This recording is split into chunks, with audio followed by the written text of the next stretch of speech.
20 พระพรรษายิ่งขึ้นไปต่อไปตั้งใจไหว้พระสวดมนต์เน้อญาติโยมเน้ออะระหังสัมมาสัมพุทโธภควาพระผู้มีพระภาคเจ้าเป็นพระอรหันต์ดับเพลิงกิเลสเพลิงทุกข์สิ้นเชิงตรัสรู้ชอบได้โดยพระองค์เอง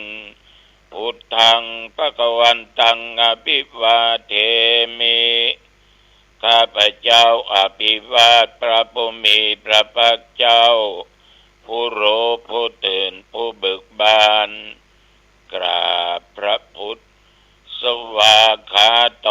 ภควตาธัมโมพระธรรมเป็นธรรมที่พระผู้มีพระภาคเจ้าตรัสไว้ดีแล้วธัมมังนัมมัสสามิ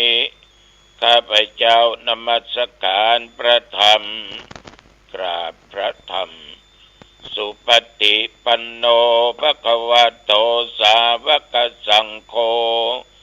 พระสงฆ์สาวกของพระผู้มีพระภาคเจ้าปฏิบัติดีแล้วสังฆังนัมมามิข้าพเจ้านอบน้อมพระสงฆ์กราบพระสงฆ์นะโมตัสสะภะคะวะโตขอนอบน้อมแด่พระผู้มีพระภาคเจ้าพระองค์นั้นอะระหะโตซึ่งเป็นผู้ไกลจากกิเลสสัมมาสัมพุทธัสสะตรัสรู้ชอบได้โดยพระองค์เองนะโมตัสสะภะคะวะโตขอนอบน้อมแด่พระผู้มีพระภาคเจ้าพระองค์นั้นอะระหะโตซึ่งเป็นผู้ไกลจากกิเลสสัมมาสัมพุทธัสสะตรัสรู้ชอบได้โดยพระองค์เองนะโมตัสสะภะคะวะโตขอนอบน้อมแด่พระผู้มีพระภาคเจ้าพระองค์นั้นอะระหะโตซึ่งเป็นผู้ไกลจากกิเลสสัมมาสัมพุทธัสสะตรัสรู้ชอบได้โดยพระองค์เองพุทธังสรณังคัจฉามิธัมมังสรณังคัจฉามิสังฆังสรณังคัจฉามิตุติยัมปิพุทธังสรณังคัจฉามิตุติยัมปิธัมมังสรณังคัจฉามิตุติยัมปิสังฆังสรณังคัจฉามิตติยัมปิพุทธังสรณังคัจฉามิตติยัมปิธัมมังสรณังคัจฉามิตติยัมปิสังฆังสรณังคัจฉามิอิติปิโสภะคะวะอะระหังสัมมาสัมพุทโธ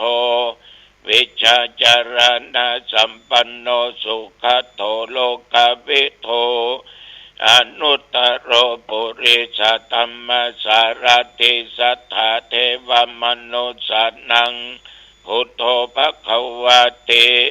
สวากขาโตภควตาธัมโมสันติติโกอาคาลิโกเอหิปัสสิโกโอปัญญิโกปัจจตังเวทิตโพวินยูหิติสุปฏิปันโนภควโตสาวกสังโฆอุชุปฏิปันโนภควโตสาวกสังโฆยายาปฏิปันโนภควโตสาวกสังโฆสามิจิปฏิปันโนภควโตสาวกสังโฆยะติตังจัตตาริปุริสยุคานิอัตถปุริสปุคัลลาเอสะภควโตสาวกสังโฆอาหุนยโยปะอุนยโยทักขินยโย อัญชลีกรณิโยอนุตตลังบุญญาเกตังโลกัสสาติยะตุหังภคินีอลิยยะชาติยาชาโตนาภิชานามิสัญจิจาปนังชีวิตาบุโรเปตาเตนะสัจเจนะโสติเตโอตุโสติขัพพสะโพชังโคสติสังกัตโตธัมมนังวิจโยตถาวิริยัมปิติปัสสติโพชังคาจัตถาปะเรสัมมาทุเปกะโพชังคาสัตเตเตสัพพทัสสินามุนินาสัมมาตคตาภวิตาภอุริกตาสังวัตันติอภิญญายะนิพพานายะจะโพธิยาเอเตนะสัจจวัชเชนะโสติเตโอตุสัพพทาเอกัสสมิงสัมมาเยนะโทโมคคัลลานัญจกัสสปังกิลเนตุกิเตติสวาโพชังเคสัตตเทสัญญิเตจตังอภินันติตวาโรกามุจจิงสุตังคะเนเอเตนะสัจจวัชเชนะโสติเตโอตุสัพพทาเอกทาธรรมราชาปิเขลัญเยนะปิปิลิโตจุนดาเตเรนะตัญเยวะพนาเปตวานะสัทลังสัมโมติตวาจะอาภาธาตัมอาวุธาสิทานะโสเอเตนะสัจจวัชเชนะโสติเตโอตุสัพพทาปะหินาเตจะอาภาธาตินันนัมปิมะเยสินังมัคคะอัตตกิเลสวะปัตตานุปติธรรมตังเอเตนะสัจจวัชเชนะโสติเตโอตุสัพพทาภวตุสัพพมังคลังรักขันตุสัพพเทวตาสัพพพุทธานุภาเวนะสัทธาสุธีภวันตุเตภวตุสัพพมังคลังรักขันตุสัพพเทวตาสัพพธรรมานุภาเวนะสัทธาสุธีภวันตุเตภวตุสัพพมังคลังรักขันตุสัพพเทวตาสัพพสังฆานุภาเวนะสัทธาสุธีภวันตุเตด้วยคำสัตย์วาจาแห่งบทพุทธมนต์นี้ขอถวายพระพร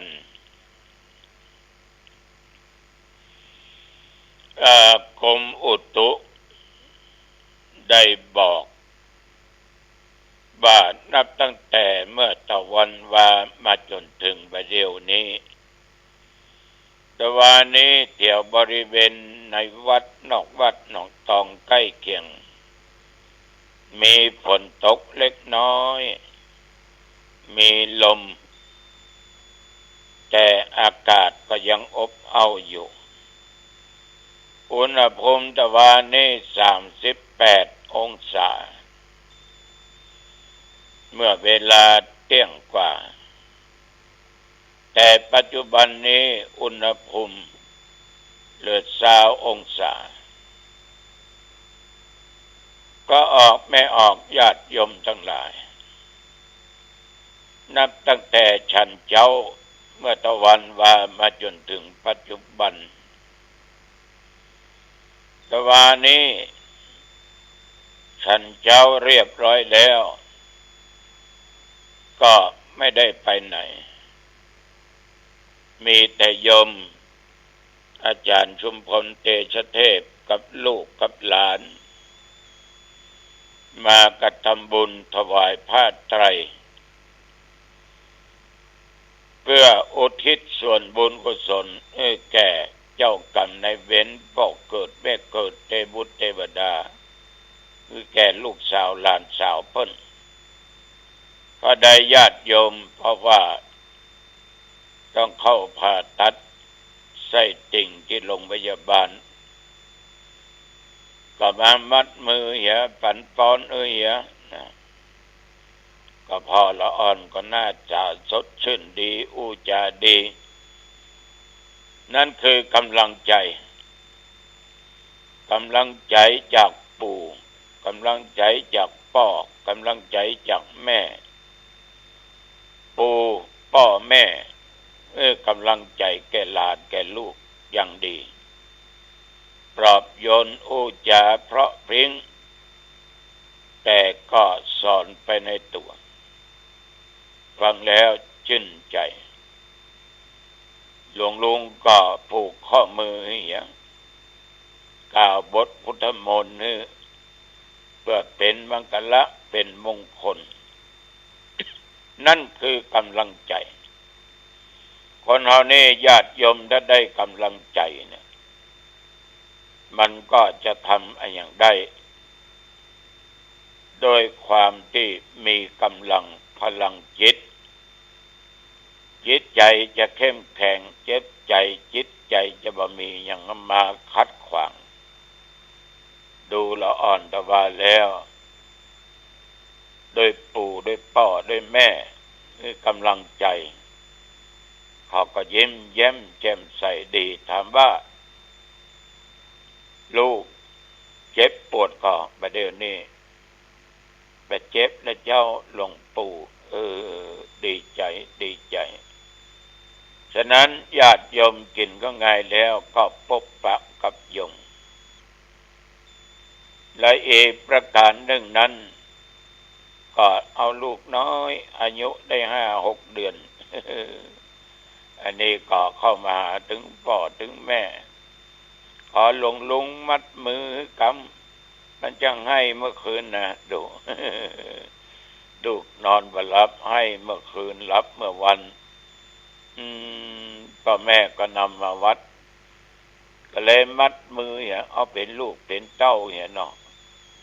ใจบทพุทธคุณธรรมคุณสังฆคุณเนี่ยนะโดยจิตเมตตาธรรมญาติโยมอันนี้คือให้กำลังใจกันคือสิ่งที่เป็นมังคละเป็นมงคลซึ่งกันและกันหลังจากนั้นฉันเพลแล้วก็ได้ไปที่วัดหนองไคร้เทพวัดหนองไคร้วัดอินทาภิบุญตำบลหนองตองเขต 2ร่วมคณะสงฆ์อำเภอหางดงและท่านนายอำเภอเจ้าหน้าที่หน่วยงานองค์กรเทศบาลตลอดผู้ใหญ่บ้านญาติโยมแต่ว่าก็มีการประชุมเล็กน้อยแก่คณะสงฆ์และญาติโยมเกี่ยวกับการสร้างพุทธมณฑลและเรื่องปล่อยหลวงของตึกส่งโรงพยาบาลมหาราชสวนดอกเชียงใหม่วันที่11วันที่12ว่าจะจ้องปากันไปแห่กองพรเล็บไปเนาะมันคึกคืนม่วนอกม่วนใจฟื้นฟูอันใดดีงามฟื้นฟูเพราะว่าไปปล่อยหลวงนี่รู้เนาะ ก็ให้มันหลวงมันหลายกันหลายอย่างหมู่บ้านรักษาศีล 5วัด5 ศอกันหลายอย่างหลายประการต่อจากนั้นก็เริ่มพิธีไหว้พระเจริญพุทธมนต์จบแล้วเจริญจิตภาวนาถวายเป็นพระพรชัยมงคลแด่พระวชิรเกล้าเจ้าอยู่หัวคือพระเจ้าแผ่นดินรัชกาลที่ 10เพราะว่าพระองค์ท่านนั้นจะมีพระชนม์ครบ6 รอบ72 พระพรรษาในวันที่28เดือนกรกฎาคมพุทธศักราช2567พระองค์นั้นทรงประสูติปีมังกรปีงูใหญ่นะจึงครบ6 รอบ72 พระพรรษาต่อจากนั้นก็กลับวัดกลับวาเนาะ เดินออกกำลังกายแต่ว่าก็เดินได้ประมาณไม่กิโลกว่าอาบน้ำอาบท่าก็ไปกิจนิมนต์งานข่าวดำที่วัดเต้าคำวังตำบลหางดงอำเภอหางดงเชียงใหม่ยมแม่คนเนี้ยเมื่อ3-4 เดือนก่อนก็จัดงานศพแก่ลูกตัวเองก็บันทึกเหมือนกันว่ามาอีก3-4 เดือนจะได้ไปเทศงานศพของแม่ลูกก็ไปเทศแม่ก็ไปเทศการฟังเทศฟังธรรมนั้นญาติโยมเพิ่นก็มีความตั้งใจฟังสงบตึงกายตึงวาจาและต้องสงบจิตมีสมาธิตั้งใจฟังก็จะเกิดบุญเกิดปัญญาแก่ท่านผู้ฟังอันไหนที่ไม่ได้เข้าใจก็ได้เข้าใจอันไหนที่มันยังสงสัยก็จะหมดความสงสัยก็ถ้าตั้งใจฟังในเรื่องของธรรมะมันก็หมดความสงสัยและเข้าใจได้การเทศน์การสวดในงานศพนั้นส่วนมากยังมีประเพณีอยู่อย่างหนึ่งเวลาตุเจ้าจะสวดจะเทศน์ลูกหลานเหลนหรือพ่อแม่มักจะไปเคาะข้างล่องฮับสินเนอร์ฟังเทศน์เนอร์บางคนนี่เคาะให้ผีตายฟังแต่ลืมเคาะสมองตัวเองตุเทศน์เน้นสวดก็บอกฟังหลายที่แต่จะให้คนตายฟังคนตายนั้นเปิ้นจะบอกเรื่องถ้าเปิ้นมีเสียงเล็ดลอดออกจากโลงศพมากำลังจะฟังอยู่นะท่อดอกถ้าจะเหี้ยพึ่งฝ่ายเนาะมันจะอยู่ว่ะถ้าออกมาฉะนั้นเอาฟังเทศน์ฟังสวดต้องการคนไปในงานได้ฟังได้บุญได้ปัญญาแล้วได้กระทำบุญอุทิศส่วนกุศลที่เราตั้งใจทำนั้นไปหาจิตวิญญาณผู้ที่จากไปคือคนที่ตายก็ได้หมายความว่าพระเจ้าไปสวดไปเทศน์คือคนที่ตายฟังอันนี้ขอฝากไว้เนอะญาติโยมท่านพุทธศาสนิกชนท่านผู้ฟังทั้งหลายชีวิตคนเฮาการดำรงชีวิตเนี่ยถ้าจะให้เกิดสุขพ้นทุกข์ก็ต้องมีความพอใจตามที่มันมีความยินดีตามที่มันได้ถ้าพอใจตามที่มันมียินดีตามที่มันได้นะญาติโยมเราจะมีความสุขสมมุติว่าวันนี้เป็นนั่งกาดขายอาหารเนาะ ขายอาหารก็มีคนมาจ่ายกาดมาซื้อเข้าไปอาหารที่เฮานะค่ำมืดปิดละนับดูโอ้วันนี้ดีใจแท้ๆได้กำไร500-600 1,000เมื่อเฮาพอใจตามที่มันมีอยู่ยินดีตามที่มันได้อยู่เขาก็มีความสุข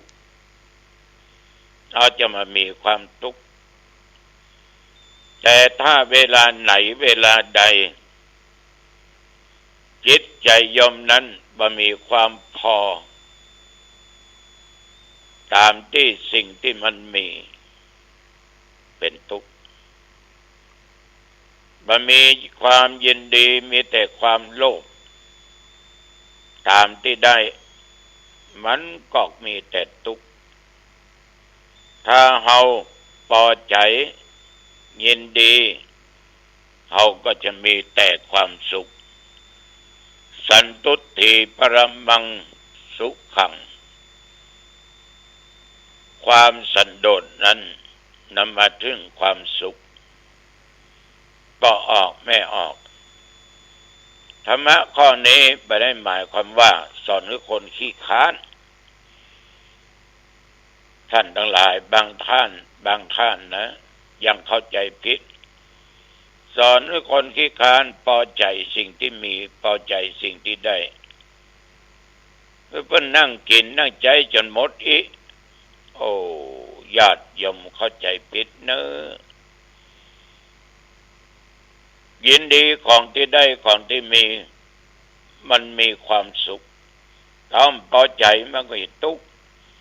เหมือนธรรมภาพเป็นผู้เจ้าไปรับทานก็ดีไปเทศก็ดีญาติโยมถวายกันเทศกันธรรมธรรมานี่จะบ่ได้คำนึงถึงเลยเรื่องลาภต่างๆที่จะเกิดขึ้นบ่ได้คิดว่าจะได้น้อยจะได้มากได้มาต้องอันเอาก็พอใจยินดีต้องอันเท่าที่ได้มาเขาจะมีความสุขในชีวิตบ่เคยคิดอย่างนั้นเพราะลักในการเผยแพร่ธรรมไม่แสดงธรรมเพื่อเห็นแก่ลาภถ้าอย่างอันตมาจะเป็นนักเผยแพร่ธรรมบ่ได้และตมาจะตุกไปเทศอันใดน้อยเทศอันใดนักเทศอันอย่างอีโอ้ความเป็นนักบวชความเป็นนักเผยแผ่จะไม่มีฉะนั้นญาติโยมไม่เคยคิดไม่เคยเรียกร้องใดๆทั้งสิ้นเพราะถือว่านั่นคือหน้าที่ของอาตมาเองญาติโยมพอใจสิ่งที่มันมียินดีสิ่งที่มันได้เนอและญาติโยมก็จะเป็นสุขฝากไว้โลภมากลาภหายนะฝากไว้เนอฝากไว้เอาละวันนี้จะไปมาเป็นเวลาพอสมควรอายุวันโนสุขังปะลังพบกันใหม่โอกาสหน้าเจริญพรสภาพไปตามกาลเวลา